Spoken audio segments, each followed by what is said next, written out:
Welcome to the What It Takes podcast, where we talk to successful entrepreneurs, leaders, and CEOs across different industries.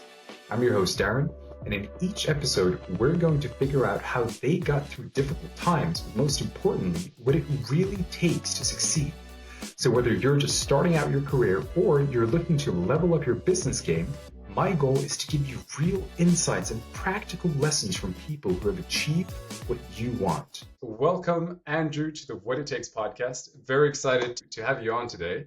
We've actually tried to schedule this a couple times. I think, one time prior to this. I had to reschedule, so very excited again to talk to you. Andrew, you are someone who used to have a corporate job, but decided to leave this to start your own business, to become an entrepreneur, to become a realtor. And since then, you do more than 40, 50 homes annually right now. So obviously, you've built something up for yourself. And I think this is going to be a huge inspiration for people listening. And I'm also just excited to talk to you. So, yeah, first of all, welcome to the podcast, my friend. How are you? Thank you, Darren.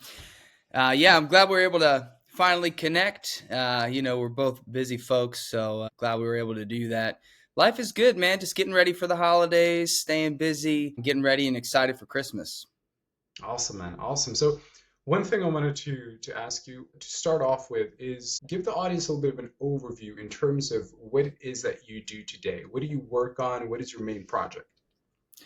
Yeah, of course. In terms of, how I've put food on the table, it's really all surrounded in terms of helping folks purchase a home or sell their house. And so I meet with families weekly, and I'm either helping them determine how much value they have in their property, what the market value would be, what their anticipated net equity would be, or I'm meeting with, first-time home buyers who are moving out of the renter stage and ready to sort of invest in their future and help them understand the complexities of purchasing a new home. So that's an honor that I have, and that's the main thing right now. That's awesome, man. That's awesome. But you didn't always do this, right? No. I've kind of bounced around a little bit. I wouldn't say I was the best student in high school. Something clicked when I got into a little bit of some trouble when I was young, and I just realized that I needed to apply myself and sort of found a new level of understanding that if I put effort into something, this is such a groundbreaking concept, but if I actually put consistent effort into something, I can accomplish something, and I can see fruit from that. I can see a result. And so that led to many avenues. First of all, buckling down on my studies, going to the University of Mary Washington, pursuing politics, opening a business in college, then moving into the corporate world and getting into a management development program at a big Fortune 500 company. And then, of course, now here in the real estate space. So sort of popped around in different avenues in the past. You've had quite the journey. So, because you obviously you had a corporate job before, you're mentioning that, you went a little bit into your early life there as well. What is one thing, what was like the shift from, because you did mention that, was it trouble kid that you used, or you mentioned that you had this shift in your life where you went from not being this very focused person, this very disciplined, you didn't put in all that effort, and then you had this shift. I want to know, what was the before and after like, and what happened that gave you that shift? What was the... Yeah, no, I appreciate you asking. And it's always good to go back and reflect. And this gives me an opportunity to really think about it, right? So as I look back at this stage in my life, I think I'm telling the story differently than I would have told it a few years ago, because I'm just looking at it from a different lens and a different level of maturity and a different level of wisdom that I've gained just from living, experiencing life.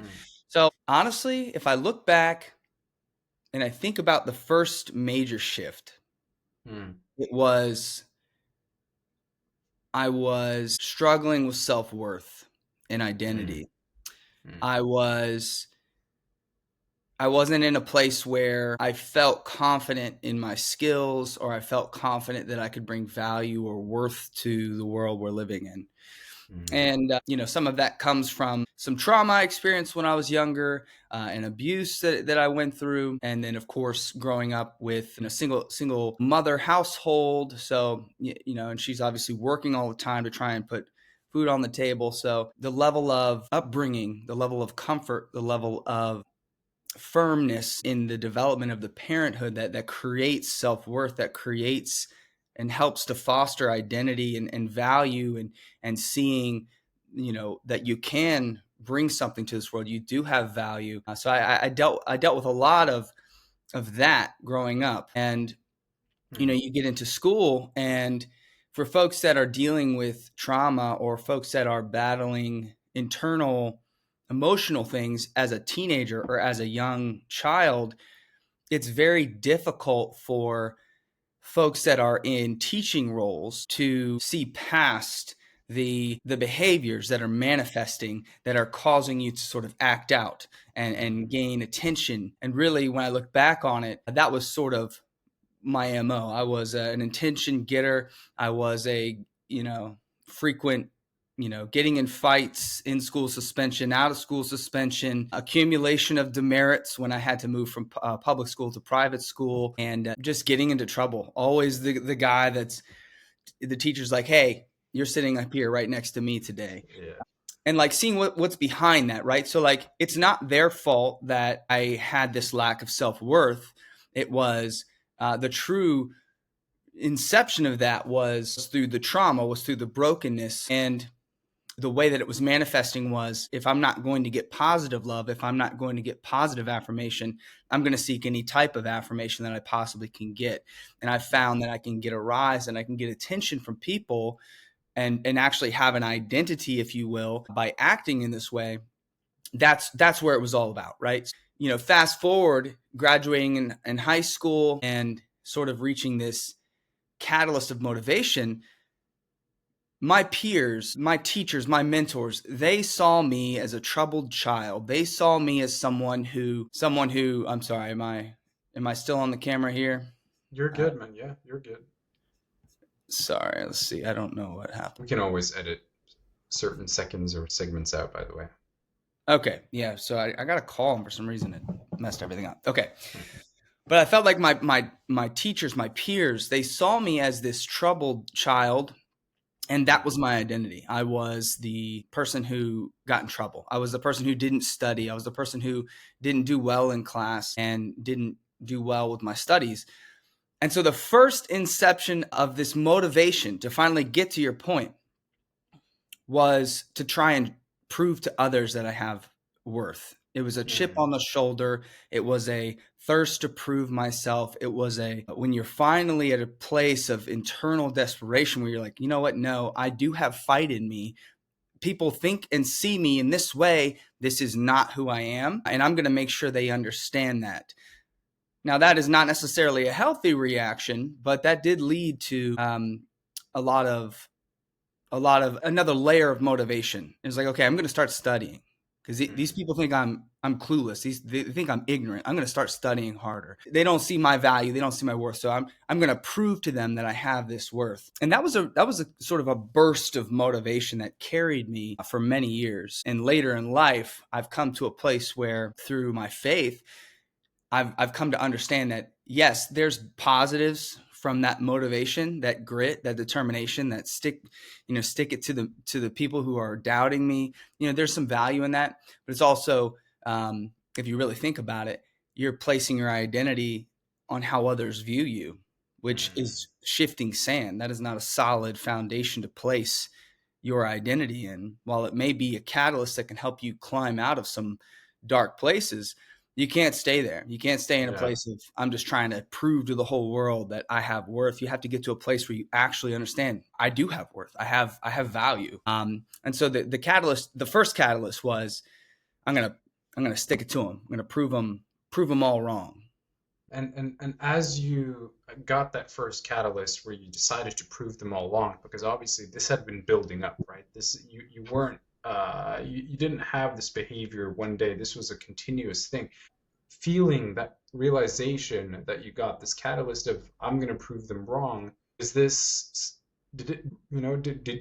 you thought about this for a while, or was it just one day, you know what? No, I'm sick of this. these people view me like that, I'm going to change? Yeah, I mean, it brewed. I think through failed relationships, because if you're coming out of trauma and you don't understand necessarily how to have a healthy relationship, you're gonna compromise those relationships. And then, of course, when you're in high school or middle school, do those relationships last? Most of the time, statistically, not. But there were several feelings of rejection and times where I was dumped by a girlfriend, or or even cheated on, and those types of behaviors and those types of experiences that I came across. Those were some pieces, right? Feeling lonely. But yeah, it brewed. It brewed over the course of time. And it also, got old. The attention for acting out got old after a while. It stopped feeling good. It stopped medicating, if you will, my mindset to feel better about who I am. Yeah. I reached an end, and I was like, okay, I'm sick of this. I don't want to feel this way anymore. I'm gonna go crush it, and then I'm gonna tell them, and they're gonna see that I'm gonna crush it. Mm. Yeah, so that I would say it did brew, and relationships, failed relationships, and then just constantly being labeled or feeling like you're being labeled as the problem child. And again, I don't put that on anybody I grew up with or the teachers that I worked with. In fact, I have a lot of, sympathy for them. And Mm. many of them, there are some standouts there that actually really took the time to sort of mentor me and sit down like, hey, what's going on, man? Like, let's talk to Mm. this. And so the teachers are not licensed and trained psychologists, and even psychologists. They're still learning how to deal with the complexity of development and Mm. trauma and abuse. So, you know, Yeah. I don't blame them, but I don't know where I was going with that, but yeah. Yeah, no, but like, so you had this catalyst brewed on, you decided to change. And I think this is such an interesting topic to kind of go into, because I think there was a lot of people out there that don't feel like they're worth enough. They don't feel like they have that value. And where does that value come from? How does someone define their own worth? To ask you, where does value in someone come from? Man, I'm so glad you asked that question. Like I said at the beginning, 3 years ago, I'd tell you, you get your value from your grit. You get your value from your calendar. You get your value from the contributions that you bring to the world. And yes, to some degree, there is some shreds of truth in there. And you can have purpose in what you've been stationed to do, and the talents and the gifts that you have, and contributing back to the world by using those and feeling confident in them. There's definitely self-worth and self-esteem and value that comes from that. But you can't just put your value in that, because Mm. you could be crushing it, and you could be the CEO of a job. You could be high level director or manager. You could be a very successful entrepreneur. You could be a celebrity. I mean, if you really look at the folks that are out there from a financial success standpoint that are just absolutely crushing it, from the Mm. outside looking in, we look at them and we can't help but idolize, and we can't help but wonder what it's like to live in those shoes and live in those lives. But they're human beings, Yeah. and the truth is, it doesn't matter how much you accumulate from a material perspective, from a financial perspective, from a clout perspective, the amount of people or followers that you have. There's a reason why you see rampant depression and addiction that circles through CEOs and circles through these folks that have achieved such a high level of success, because they put all of their eggs in that basket. And instead of saying, hey, I'm blessed to have the opportunity to be successful in this industry, and I feel good about that success, but that's not the end. Mm. Self-worth to me is in knowing that I was created for a purpose, Mm. that my breath in the lungs that I've been given has a purpose, and there's hope that you can have beyond this life. And that's really what it comes down to, is my relationship with Jesus, my faith. That has given me a much deeper sense of self-worth, far beyond any type of accolades. Because what I learned was I was getting the negative attention, and for Mm. a while that was hitting. I was like, yeah, this feels good. Like, I'm the class clown, I'm the bad kid, but I like it. I've got an edge to me. This is cool.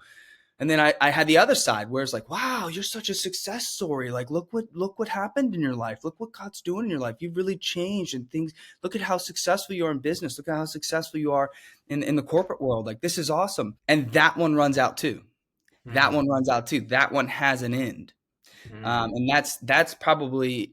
that's where I would say self-worth comes from, is understanding that you have a purpose beyond just doing. And the fact that and you have a purpose in being, the fact that we have this life, we have this day and this opportunity. That's where I would say you could find purpose. And that's where I found purpose.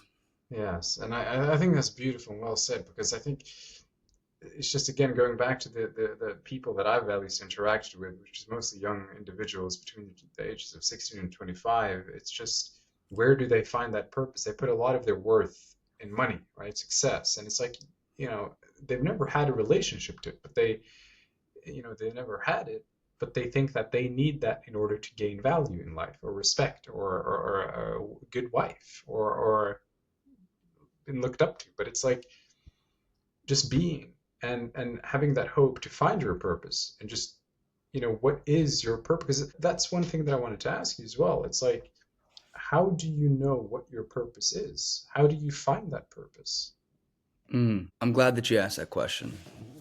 Finding purpose, it really comes down to, and this is where I stand, is understanding that there is a creator of this universe that created you for a purpose, on purpose, to do something with your life, and to impact others and help them find the hope that you have.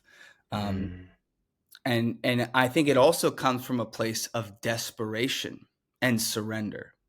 And some people never get to a place of complete desperation and surrender, or fully realize it. I know for me, when I reached my place of full surrender was after a party, and I had just had a bunch of people over at my apartment. We were doing what college kids do. I got hammered and just, having a good time, if you will. But at 2 a.m. in the morning, after having all of this social fun and having all of this, having all these people look at me like I'm the party guy, and this is so cool. There was a deep anxiety, a deep loneliness that was growing in my heart, to a point where I reached the end of myself, and I said, and at this point, we had just launched Fast Fred Delivery, which was a local restaurant delivery business prior to the big boom of Grubhub and DoorDash. And I was in college. I was studying political science, and I was working at Red Lobster. I was serving. I was staying busy, and it was fun because we had friends, and you're in college, right? But I reached the end of that, and I realized what I'm doing and where I'm at. This isn't giving me this value. This isn't giving me this fulfillment. And I just remember crying out in prayer and asking, I need something different. I need you to do something. Like, if you're there, help me. And there was a sense of peace that came over me. And I remember turning on Pandora. If you remember Pandora radio, I don't even think everyone's got Spotify. I've heard of it. I've heard of it. I haven't used it, but I've heard Oh, of it. okay. Yeah, it just, it was kind of like, it was one of the, it's a music radio. But I just remember putting on a Christian band that my mom used to take me to when I was like a young kid. I don't know why it popped into my mind, but I put it on during that time, and it was just soothing to my soul. It was just a peace that came over me. And from that moment, not all my problems were cured. I was still a 21-year-old. I was still smoking pot every single day. Like, I was still, partying all the time. I was still very much distracted and searching and looking for healing. But it began a process of development and change. And it's not a behavior modification. And that's where the most freedom comes from. It's not hey, I'm going to modify my behavior and then I have worth. I've learned that doesn't do it. You could be on the far side where you're the class clown, or you could be on the other side where you're the straight A student. Your behavior modification will not bring you long-term worth and success and joy and peace in what you're doing. It's a relationship. And as that relationship began, over time, I started to find that that's where my worth would be. That's where I could find my place. That was my safe place. That was my hiding place. That was the place where I could go when the world's crumbling around me, when I'm having an awful day, or even when I'm having a great day. It's a place where I can go back to and find peace and get restored and have that strength to go back out there and give all that I have for the kingdom. Really, that's what it comes down to. That's amazing, man. Yeah, I can almost relate to what you were saying there. So it's incredible to hear. One thing that you said there, though, is that at some point you had this shift where, all of a sudden at this party, you began this journey of building up a relationship with yourself, right? It wasn't the behaviors you mentioned. It wasn't the behavioral change, but you slowly started to improve. How long did it take? And I want to get back to faith as well, because you mentioned that you had a different perspective a couple of years ago than you have right now. And a lot of that came from faith, right? But up until the point where you felt like, you know what, now I am the person that provides value, or at least, was there ever a point that you felt that change? Was there ever a point where it's like you looked back and it was like, wow, Yeah, I think, some people have those sort of dramatic shifts, and that was a pivotal moment in my life when I was able to realize what this is all about, but I didn't fully commit to it. I didn't really fully commit to that life, and it was a gradual change. It was a 6 months of crushing it, 6 months of hanging on. It was up and down. It was slowly being changed and slowly learning how to find worth in things beyond myself and in my faith. And so, I mean, there were things along the way, and those little successes, they helped, right? So, okay, if I go to school and I bust my butt and I really put in the effort, and oh wow, I really studied for that exam and I crush it. Oh wow, I really put a lot of effort into that paper, and I got a B plus or an A. This is awesome. And this is in college. So you feel like, wow, like I didn't even think I could do this. So, it starts with one thing, I think, right? One job or one study or one hobby or one thing that you can do where you say, hey, I'm going to sit down and I'm going to be intentional about this. And I'm going to do everything I can to be the best I can be at this thing. And when you do that, and you're going to see results. And a lot of people, they put a ton. Talent is overrated. It is. If you really want to break it down, I will choose someone who will put the effort in consistently every day, and it could even be small efforts, right? And I used to say this when I was a manager, a sales manager at an insurance company. I used to say, what made the Grand Canyon? Right? It was water and wind, right? Water, wind, and just over time. Sediment. Consistent, though, over time. So wind in and of itself, water in and of itself. You look at a stalactite or a stalagmite. I forget which one's on the top and which one's on the bottom, but I didn't pay attention. I already said I don't know. But one drop of water over the course of time has built this beautiful, wonderful cave. We have some caves, Luray Caverns here in Virginia. You go see it, and you go underground, you can just see all of these beautiful stalactites and stalagmites and the beauty of consistency. And that's where you see it in nature. So I think for anybody who is struggling and anybody who's trying to find some self-worth, after answering the faith question, then it comes to pick one thing and put your best effort into it and see what happens. Don't get caught up in the result. Don't be looking for an immediate result. Just keep doing it. Keep doing it. And you will be surprised what you'll find from that success. And then also you have to pay attention to that success, right? So you could look at the fact that I opened a restaurant delivery business in college. We delivered over 100 restaurants, and we shut it down. I mean, we probably had about 7 or 8 orders a day. We had 4 or 5 drivers. It was 4 of us in college, just goofing off, trying to figure this thing out. We had an app. We were partnering with the local taxi cab company and trying to, hey, let's do this thing. We're excited. I could look back at that as a failure. But Mm. really what I see is I built that fast ride delivery Facebook page to Mm. have over, well, I think there's like 3,000 follows back then on like MySpace or whatever it was on, right? Yeah. We were in the paper.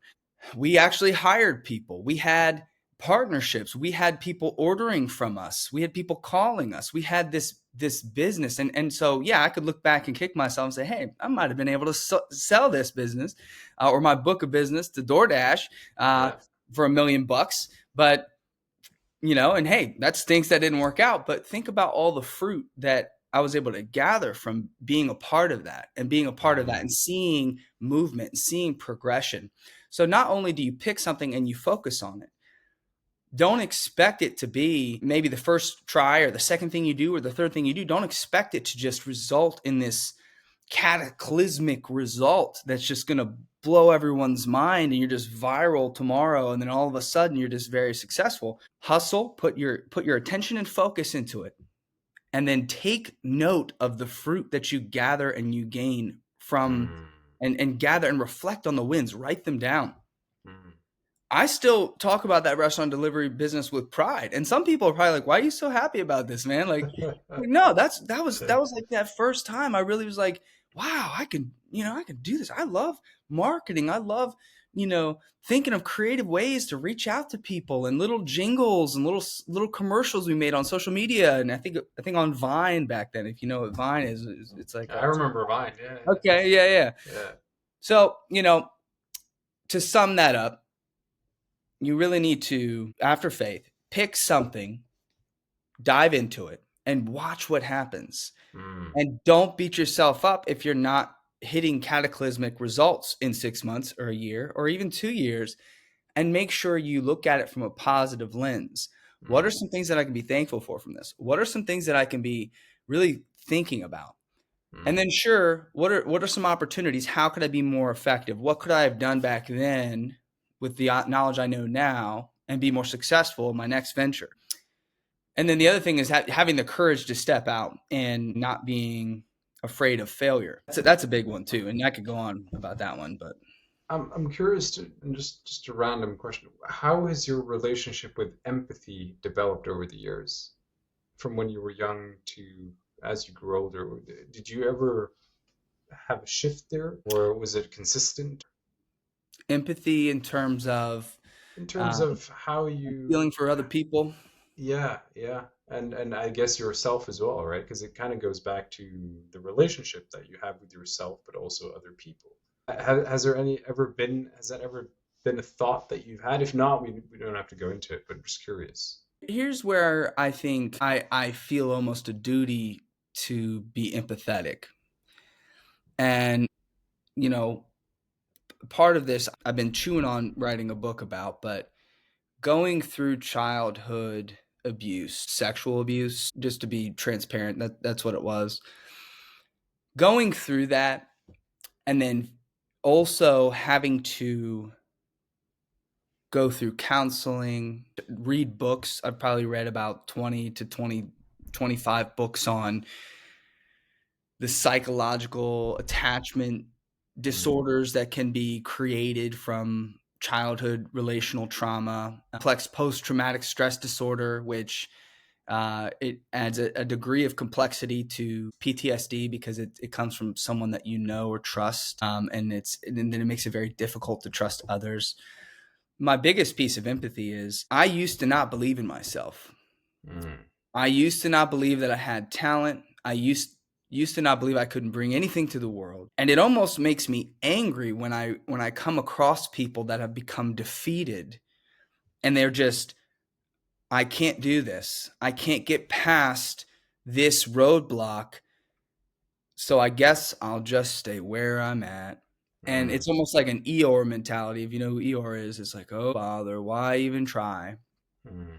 And like part of me, there's backlash to that response, right? Because you'll see now, and at least in the culture that I'm in, it's like Don't try and like toxic positive lead me out of this. Don't try to motivate me out of my own trauma. Like I reserve the right to feel. And yes, you do. And 100% agree with that. But there are negative and incorrect thought patterns that are created from those traumas that need to be exposed. And you need to say it. You need to get it out so somebody can say, hey, look, I'm not in your shoes. My trauma is different than your trauma. I'm not trying to just whitewash this and say, hey, just get over it just because I did, right? That's the wrong way to approach it. But there are thought patterns that you're having right now that are directly impacting your success, directly impacting what you can do. The quality of your life. Exactly. So the empathy that I have is, for children that went through sexual abuse, children that are products of divorce, children who do not believe, and youth who do not believe that they can accomplish something because they can. Like they can. If I can do it, you can do it. Like I don't put myself in a place of I'm the most talented person in the world. I just reached a place of I'm tired of people viewing me and thinking of me as someone who can achieve any of these things. And so I'm going to prove them wrong. And again, I don't know that that's necessarily the most healthy motivation, but they have to find that motivation. They have to find that place to want to improve and then address the things that they faced. Because oftentimes what I found is there's usually something that happened in someone's past, especially if they're acting out or they're not performing or they're not as successful. And I took this into when I used to train people at the insurance company I used to work for, sales and service. The ones who came in and couldn't get over rejection on the phones or couldn't face the challenges needed to get the result. Some of them, maybe they just had a different calling. Sure thing. I'm with that. But just because you have a different calling doesn't mean that you can't overcome a challenge that you're in now. And that job was an opportunity for those folks to make money, to take care of their families, and to get a success here, so you can compound on that success, right? And it helps you get that wind in your sails. Like I was talking about earlier, find the fruit in that success, even if it maybe isn't your forever dream, your forever job. Nobody goes into work saying, I'm not going to do well here. They go into work and say, I'm going to try. Wait, I can't get over this. I can't get over this rejection. I can't get over this fear. I can't face this challenge. So, I don't know if that answers your question. I went on for a while, but no, I think that was great. I mean, I'm very interested in this. I could probably go on for a long time, but because it's personal for me, but I also want to make sure we cover topics that I think are going to be important for the audience. I still think these are very important, but I'm interested in moving ahead with your transition, because you have now gone through this experience, gone through this journey, and you had a corporate career.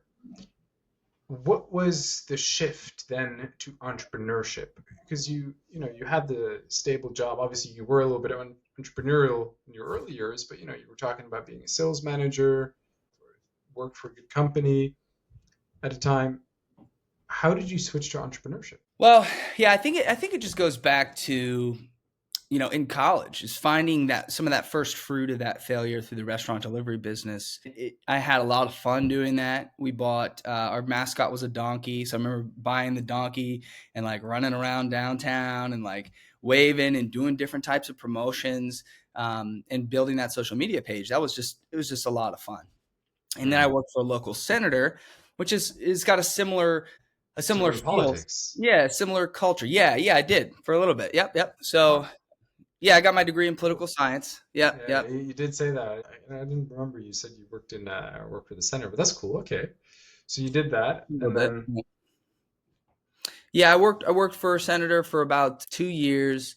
One as an intern while I was in college, and then after I graduated, I was the field director for a 2015 campaign for a local senator. And that's fun. It's knocking on doors. It's putting signs out. It's calling people out of the blue and trying to promote your cause. And so I had those two sort of pre-career experiences that I think showed me, I like this whole community aspect. I like this whole serving community aspect. I like this promotion aspect. This is fun. And I feel like I could do something here. And then I got into Geico, name drop. But anyways, I started working for Geico Management Development Program, and I was promoted like 4 or 5 times. But I was in the commercial department, which was also a startup division within the commercial umbrella, or the Geico umbrella. Now they're in 3 or 4 locations, but I was there when it was only in 1 location here in Fredericksburg. And the cool thing about it being a startup division was there was so much room for creativity. There was so much room for developing PowerPoints and trainings and systems and metrics and contest and fun. And it was really this cool business culture. And so it was almost like I had the opportunity to sort of be a leader in sort of a startup corporation, if you will. And so I was learning a lot in that role. And then near the end of my career at Geico, I went into the homeowners division, and I didn't really truly, I appreciated being part of the startup, but I really didn't truly understand how important that was to me until I got into the homeowners division, which had been around for another 15 years and was in multiple regions across the country, and everything was already established. You had all these programs, you had all these trainings. I mean, there were still things that could be done, right? But there was also a lot more bureaucracy and red tape where you had to, okay, if you want to make this change, you got to talk to this person, and then that person has to get approval from this person. And then maybe 5 months from now, you can start this project. Whereas in commercial, I was like, hey, we're going to roll out this project, and we're going to roll out this project. Oh, I got an idea for this thing. We're going to do this thing. And so that entrepreneurship was sort of being flexed and massaged, and it never really went anywhere because I was in sort of a startup division. And then when I went into the homeowners spot for promotion, which is what I was aiming for, that's when I reached a place of, hey, I need to make a decision here. Yeah. And I have more context on that too. So that decision to shift is I think very interesting to explore here, because you have the jobs and then all of a sudden you're like, I'm going to pursue entrepreneurship. I'm going to go into real estate and really work for myself. The moment that you realize this, because you massaged it, right? Like you said, but that shift, what went through your head? Yeah, this was a cool moment. Since I had been at Geico, I was thinking about different ways to create residual income. Anyways, I was looking at Amazon and doing one of their stores on the side. And then I really got interested in flipping homes and renovating, buying, and selling. And so I read multiple books about it and was saving up, but didn't really see, hey, I'm going to quit my job and dive completely into real estate, 100% commission. It was more so I'm going to do it on the side. So, and when I got the promotion, I mean, it was nice. My name was on the door. It was cool. It was like, yeah, this is what you've been fighting for. And I was there for 3 or 6 months. A local real estate agent posted on Facebook, hey, I'm looking to add to my team. Reach out if you'd like to have coffee sometime. Reach out to him, and we just click. We click. And it was a challenge because I was saying, hey, I just want to learn a little bit more about this, and maybe I'll do it on the side. And he's like, listen, if you put the amount of energy and focus that you put into your job at Geico, into real estate, it's going to be insane what you're able to accomplish. And so, from that vantage point, I was, really, I'm sorry, my wife just walked in. Can we pause that and ask that question again? Yeah. All right. I love you. All right. So what was the question again? I can rattle it off again. We'll edit that part out. And by the way, I'll make sure this segment, what I'm about to say, gets edited out as well. I just I couldn't wait until after the podcast. But what you mentioned, because what you first of all shared about the empathy bit. First of all, thank you for sharing that. But I wanted to move on because I've had my fair share of experiences as well, and hit a soft spot. So I was getting a little bit like, oof, I got to go back to being professional. That's why I wanted to move on there. Yeah, I appreciate you being transparent about that. And I, if you ever want, I read a ton of books about it. So it was definitely, men don't talk about it enough. That's the tough part about it. That's a tough part. It is. It is. But okay, so start. We'll edit that bit out and then start from here. Yeah. And she's gone. Uh, So we're good. yeah. Okay. So I'm curious to know a bit more about the actual transition from when you had the corporate job to starting real estate. What was that like for you, and what drew you into it? What got you excited? What said, I'm going to quit my 9 to 5 and actually pursue entrepreneurship? Yeah, so I appreciate you asking that. So I mean, I had this entrepreneurial bug just kind of sitting in the back of my head.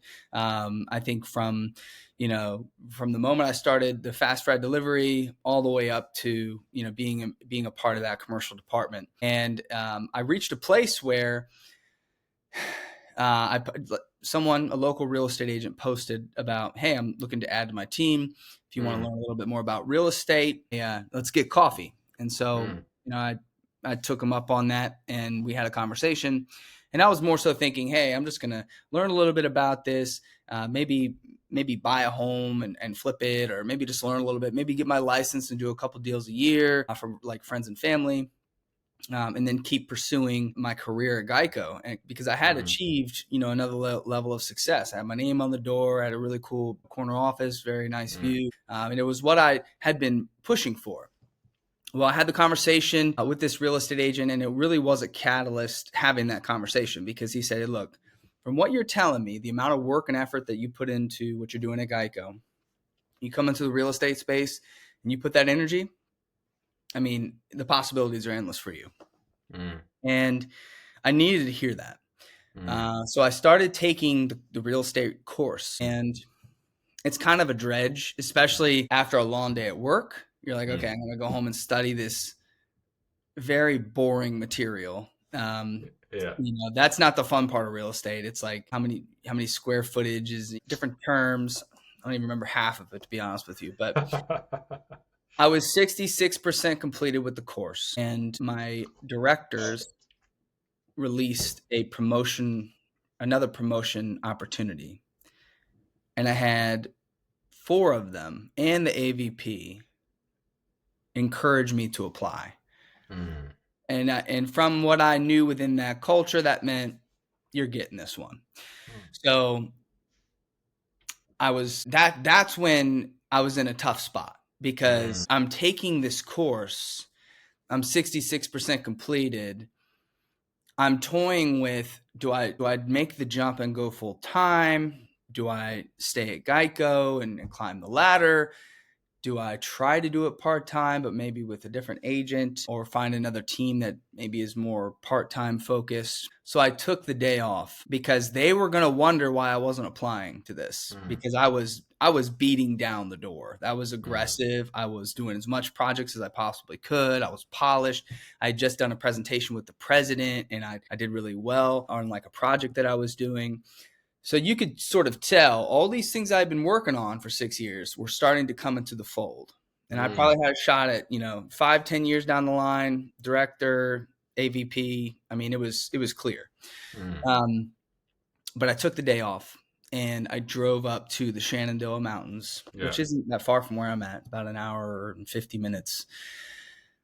And this is when it gets real spiritual, man. I spent the entire day, I worshiped and listened to worship music the entire way up there. I left my phone in the car. I took my Bible and I climbed up the top of the mountain, and I just sat there and I said, God, tell me what to do here. I don't know what to do. Mm, mm, And I got the idea to do that because you see Jesus model that behavior quite often in the New Testament.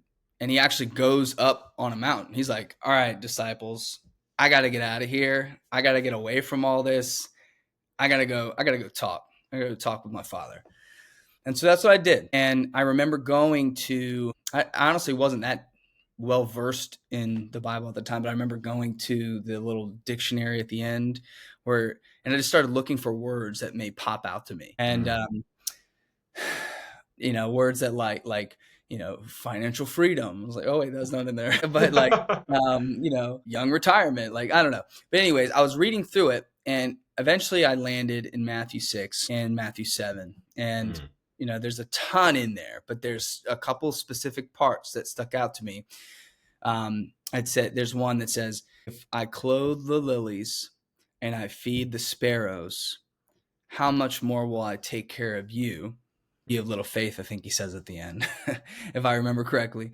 And then there's also a verse that says, if your earthly father knows who's evil, basically saying all humans were flawed. If your earthly father who is evil knows how to give good gifts, how much more good gifts can I give to you? And so, like, to me, the communication was, you don't need to worry about provision.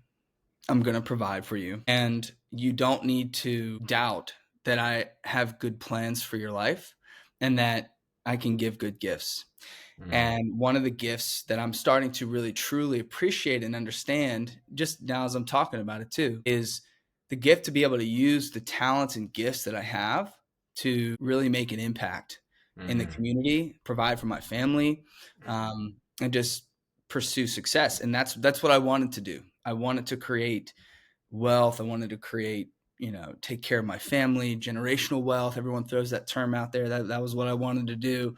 And that's when I got the word. And then so I remember driving back home, tears pouring down my face. I remember calling my wife, who she's a veterinarian. I was like, hey, babe, can you be my sugar mama for a little bit? I'm about to do this thing. And it turns out she didn't need to, because first month I sold 3 homes and I wasn't even technically completed, with everything, but I was, yeah. And I mean, honestly, it was just from there, I didn't see a lag. I didn't see a misstep. I didn't run into the struggles, right? But I will say this. I wasn't this like, I am in complete faith. That's not who I was. I signed up for Uber Eats. And as like a backup or something, I don't know. Gotta have a backup.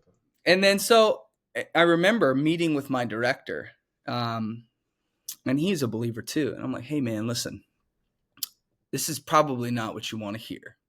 Because they recruited me over from the commercial part. I was like, this is probably not what you want to hear. And I know you guys want me to apply for that other position, but I'm putting in my 2-week notice.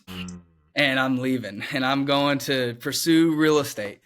And I remember he had me, it was during COVID. So, we were on like limited staff. There wasn't a ton of people in the office, but we did like town hall meetings. We brought all the supervisors in and the managers and directors and everybody. And like, it was my last meeting and he's like, all right, well, just to let you all know, Andrew's going to do this thing and I'm gonna let him speak. And I'm like, man, they probably all think I'm a goofball. Like, and you could tell there was a stigma. I was like, okay. Yeah. Why are you leaving? Like, what's the reason? Are you, real estate? Really? Everyone's leaving to do real estate. We'll see you in a couple years, when you come back. So there's a lot of doubt and a lot of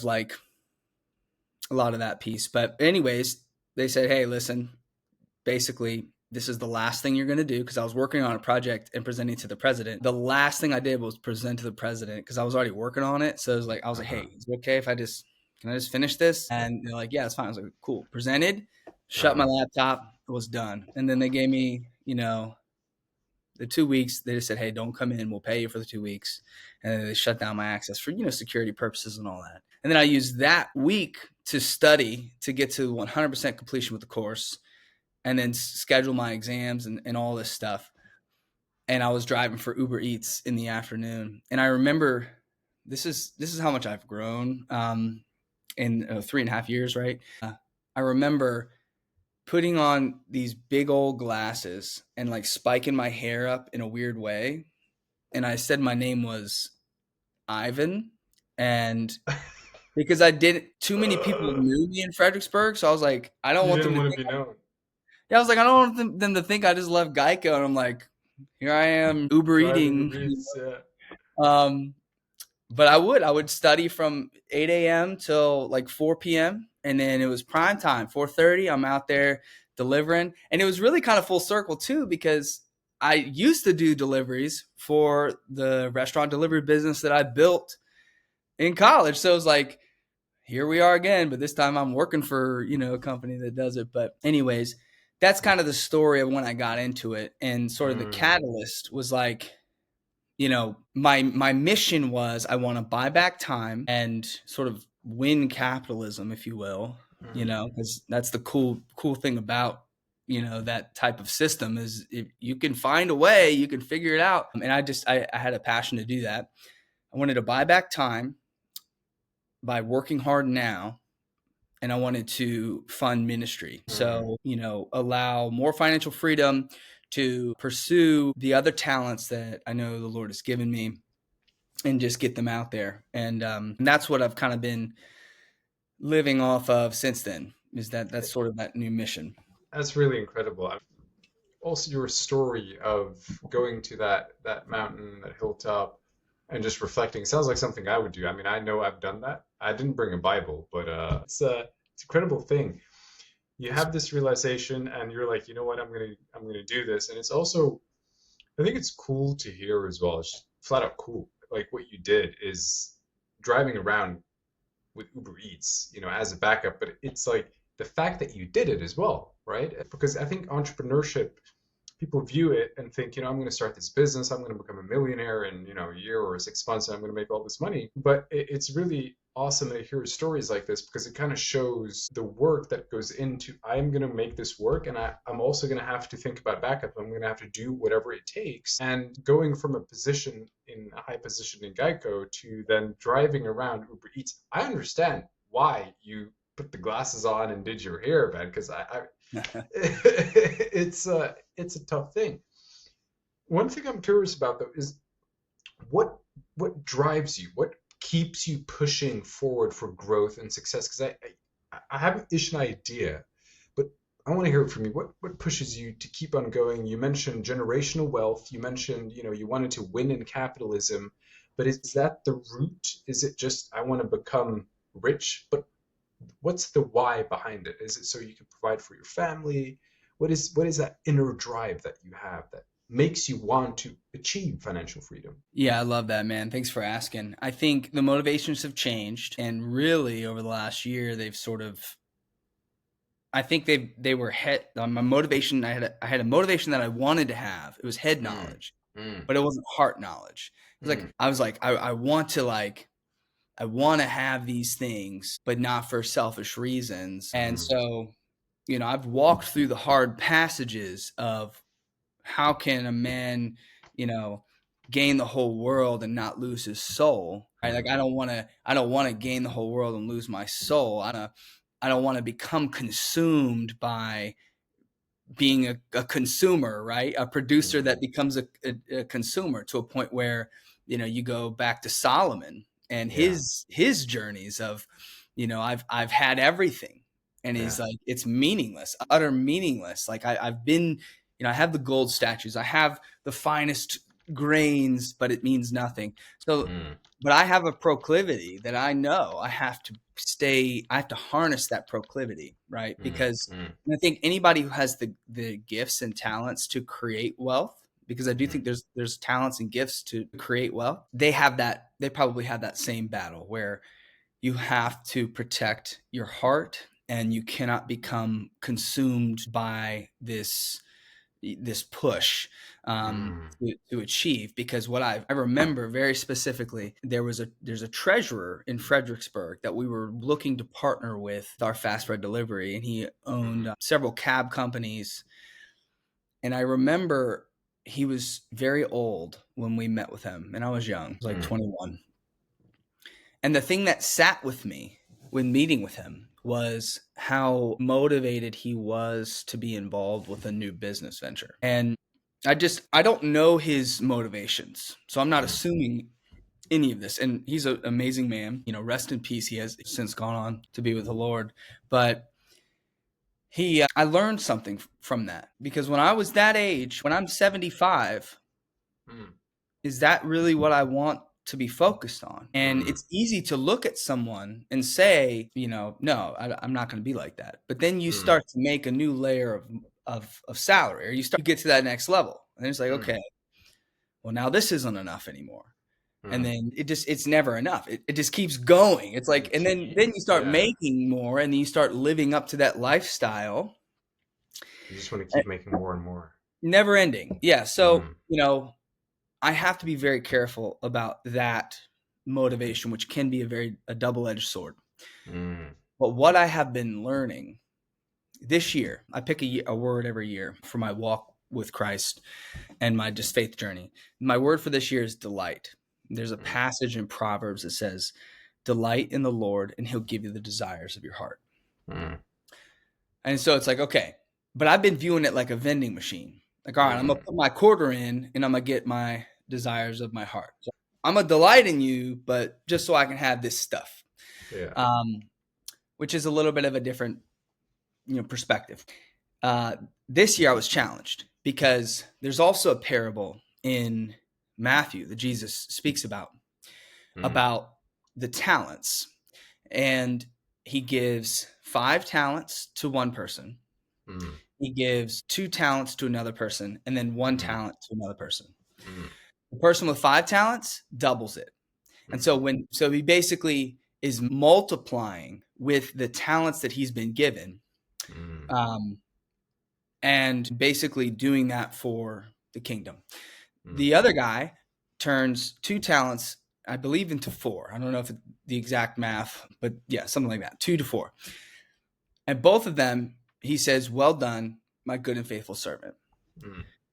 The person with the 1 talent hides it in the ground because he's afraid that he will mess it up, that he's going to lose it, that he's not going to do anything with it.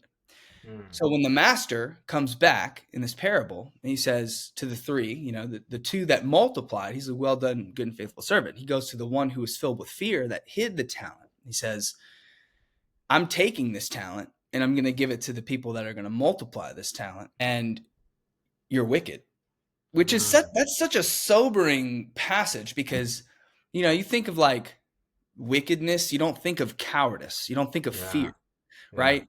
But that was a passage that I was led to this year. And I was like, okay, well, God, I know you've given me talents, so I want to multiply them. And then there's another passage. I'm just going to drop another one. There's another passage that says, come to me, all who are weary and heavy laden, and I will give you rest. My yoke is easy, my burden is light. Basically saying, do what I'm asking you to do, and it's going to be easy. It's going to be light. And I'm like, okay, let me just figure this out. So I'm trying to multiply my talents. I'm trying to take 5 and turn it to 10 if I'm a 5 talent guy. Not to toot my own horn, but if I am, I want to double what you've given me. Whatever I have, I want to double it. I want to go out there and just maximize my purpose. And I feel like I'm doing that to some degree, but I don't feel a lack of burden. I don't feel rest. I don't feel at peace. I feel burdened. This yoke doesn't feel light. This feels heavy. This feels hard to carry. So hold on. What are you talking about? Like, Jesus, what are we talking about here? And then he led me to the delight in the Lord passage. Yeah. Instead of delighting in the Lord so I can get the desires of my heart, this year I've been focusing on, I just want to delight in you. Period. Period. I just want to, like, am I celebrating? Am I running to spend time with you the way that I jump up and down when I close a huge deal? And I get that adrenaline hit. And I think from my studies that if I stay in that place of delighting, that I can continue to multiply the talents that he's given me. And I can still have peace, and I can live in the burden being light as long as I have my priorities straight. I'm not just coming to you, God, and I'm not just doing these things so that I can fill my belly and fill my gullet and make sure that all of my needs are met and more. Because when you're living in that place, and this year I've felt it, because anytime I pick a word for the year, I always feel it, and I've felt it. I closed like 6 deals one month, and it was just outrageous. And the amount of anxiety and stress and like this tightness of the chest that I felt throughout that month, it was like, this isn't it. This isn't it. Like, I'm crushing it. Everyone thinks I'm crushing it, and they know I'm crushing it, and I'm crushing it. But this isn't it. This is an end. So my motivation now is I want to use every bit of talent that he's given me, because I want him to tell me, well done, my good and faithful servant. You have not hidden your talent. You have not hidden it because of fear. You have taken what I've given you and you've been faithful with it, and you've made an impact with it. And you didn't just do it so you didn't take your talent so you could go and live lavishly and be selfish. And that doesn't mean, I don't think God's against having, I don't think he's against having good things in life, but where your heart is. Because to me, I'm still learning how to live off of the worth that he gives me versus the worth that I get from performance and the worth that I get from other people recognizing my performance, because that's a drug. That's been a drug to me. It's an idol. Yeah, So yeah. Anyways, that's a long-winded. That's I preach, man. It's just coming out. I'm hearing the preaching. It's a lot of words of wisdom here as well, and I think there are so many valuable things you can take away from this, and I think it's also almost like a motivator for people to find or get closer to God, right? To find faith, because there's a lot of wisdom there that can guide a lot of people, and I think because words are extremely powerful. I'm just hearing this and I'm feeling this energy, this power coming out of what you were saying, and it resonates, and I know that it's going to resonate with other people as well. So preach away, brother, preach away. I want to wrap it up with one final thing here, because we're closing in on time. What advice would you give to someone who wants to become an entrepreneur and start out for themselves? You gave some great examples earlier on, right, with faith and follow your passion, but for someone starting entrepreneurship, is there anything specific, or potentially even within real estate? But what would you tell someone who wants to be an entrepreneur? I love that, man. Oh, your age demographic is what, 18 to 25? Yeah, up to 30, I would say. Yeah, 30. So then I'll speak to them, because for me, when I was at Geico, I did have a wife that was working and had some salary coming in, right? And so beyond just the pride of, I'm gonna, provide, I'm not gonna let you just do this for me. Like that's part of the reason why I signed up for Uber Eats. We were fine, but yeah, so that's a pride thing. So if you're looking to step out and you're already entrenched in a job and you don't have your sole income, you need to have a nest egg.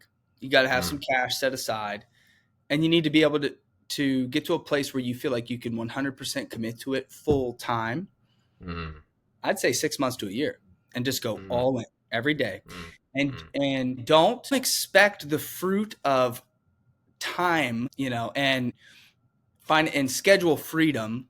Don't expect that fruit for years. Like, when people get into business because they want freedom, and what they find is, you get into the real estate space, if you only work 1 or 2 days, you're not going to get anywhere. It's going to take you way too long to achieve the types of results you're hoping to get to. You're probably going to end up failing. I mean, real estate has an 89% failure rate.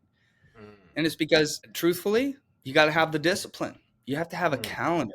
I go from Monday to Friday, 8 a.m. to 7 p.m. or 6 p.m. I purposely, every Friday at 2 p.m., I have a reoccurring calendar invite that says plan for next week. And I try to be very strategic and very specific. And I actually picked this up at when I was at Geico, because there was just so much that needed to be done. So you can't do everything in a week. You got to think more strategically. So I have my time blocks, the things that I'm always going to do. I'm going to make calls in the morning. I'm going to, cold calls in the morning too. I'm going to follow up my database for an hour every day. I'm going to do these things. I'm going to go to the gym every day. That's a reoccurring calendar invite. Things that make sense to keep me productive and focused. But then from, 1 p.m. on, if I'm not going on an appointment, what are you doing with that time? You sitting down? Are you watching Netflix? Are you goofing off? If you don't have an appointment, you need to be taking that time to sit down and say, okay, how can I be more strategic about this? What can I do to increase my advertising. Maybe I'll, create this graphic for the next time I go on an appointment, and this will help. I can show it to them. Maybe I'll come up with this new thing for social media. So you really want to be strategic about your planning and the time that you have, and don't assume you're going to get financial freedom and time freedom the moment you get into business. You need to commit and you need to go all in.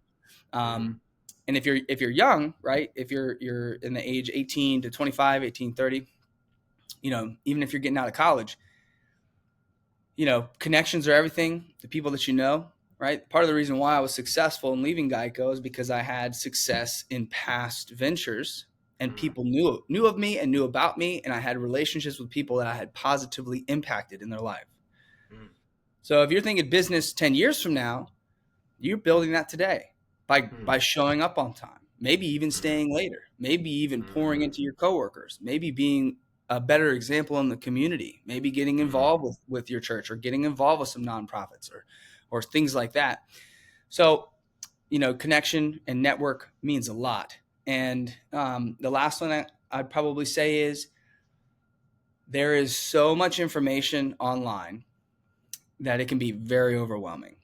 I've wanted to start like 18 different businesses in the last 3 years. I've been thinking about it. I'm like, oh, maybe I could do this on the side too. And that's just how my brain works. I'm like, all right, what can I do? Because you see these TikToks and these guys are like, hey, you want to learn how to make $25,000 a month? Well, here's how you do it. You just download this thing and you're good to go. And I'm like, well, that might be a good idea. But, you also have to understand how much time you have in your day. Yeah. So don't get caught up in looking at all that stuff. And if you do, it's fine. You still get some good grains from it, and some good fruit from it. But I would say pick something where you can also have a mentor, like someone that's been in it. I don't think I could have come into real estate and not had the level of success. I believe I would have eventually gotten there, but it would have been a longer road. There would have been a lot more mistakes made. And I wouldn't be as polished as I am today.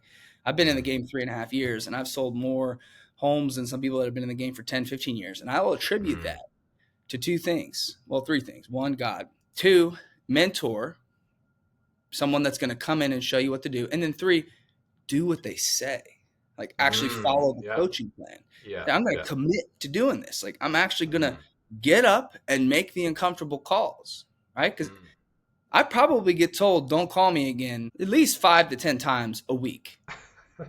If you're not doing that, then you're not pushing hard enough, right? But then the very next call, the guy's very laid back, hey, actually, I am curious how much my home would be worth. You available tomorrow? But sure, I'll be out there. Boom, lead. I'm gonna have a conversation with this guy. That's business. That's money.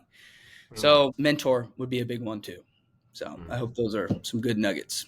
Yeah, Andrew, that was amazing, man. I really want to thank you for coming on. It was a real pleasure talking to you. You dropped some solid advice there. I think the listeners are going to love it. I certainly did love it. So yeah, man, thank you so much for coming on. Hey, man, it's an honor, and grateful for what you're doing, putting out this information to everyone, and it was an honor to be a part of it. Awesome, man. Thank you so much. Take care. You too.